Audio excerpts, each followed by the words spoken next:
ఏంటనే యూరియా ఏంటనే జై తెలంగాణ జై తెలంగాణ యూరియా ఏంటనే కాంగ్రెస్ ప్రభుత్వం గత 21 నెలతోని ఏర్పడింది. రేవంత్ రెడ్డి ప్రభుత్వంలో రైతులకు ఎంతో అవస్థలు జరుగుతున్నాయి.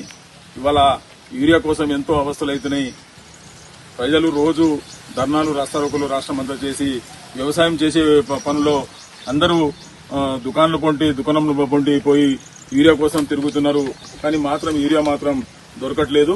కాబట్టి ఈరోజు ఆదిలాబాద్ జిల్లా ఇచ్చోడ మండల్ ముక్రాచె గ్రామం నుండి రాష్ట్ర ప్రభుత్వానికి ఇన్ని దరఖాస్తులు ఇన్ని ప్రజలు ధర్నాలు రాస్తారోకోలు చేసినా గానీ ఏమాత్రం పట్టించుకోవడం లేదు. కాబట్టి ఈరోజు దున్నపోతుకు మేము దరఖాస్తు ఇస్తున్నాము.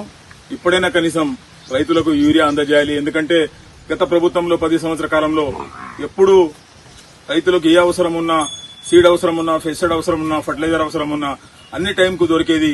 ఇలా కాంగ్రెస్ ప్రభుత్వం ఏర్పడిన తర్వాత లైన్లు పెట్టి చెప్పులు పెట్టి దినమంతా లైన్ కు నిలబడి అవుతా ఉన్నారు.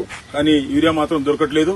కనీసం రేవంత్ రెడ్డి ముఖ్యమంత్రి వ్యవసాయ శాఖ మంత్రి ఏమంటారు అంటే అసలు యూరియా కొరతం లేదు, వాళ్ళు రైతులే కారు, కావాలని టీఆర్ఎస్ నాయకులు రోడ్డు మీద ధర్నాలు చేస్తున్నారు,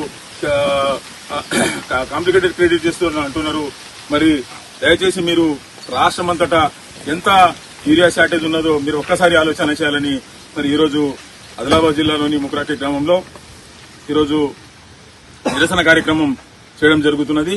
స్థానిక ఎమ్మెల్యే అనిజాబే గారి నాయకత్వంలో, స్థానిక సర్పంచ్ మీనాక్షి గారి నేతృత్వంలో ముక్రాటి గ్రామంలో రైతులమందరం కలిసి కేసీఆర్ కేటీఆర్ నాయకత్వంలో గత ప్రభుత్వంలో ఏ విధంగా అయితే రైతులకు యూరియా అందిందో మరి ఇవాళ కాంగ్రెస్ ప్రభుత్వంలో ఏమాత్రం రైతులకు యూరియా అందట్లేదు. కాబట్టి మేము నిరసన తెలియజేస్తున్నాం. ఈ దున్నపోతకు దరఖాస్తు ఇస్తున్నాం. జై తెలంగాణ.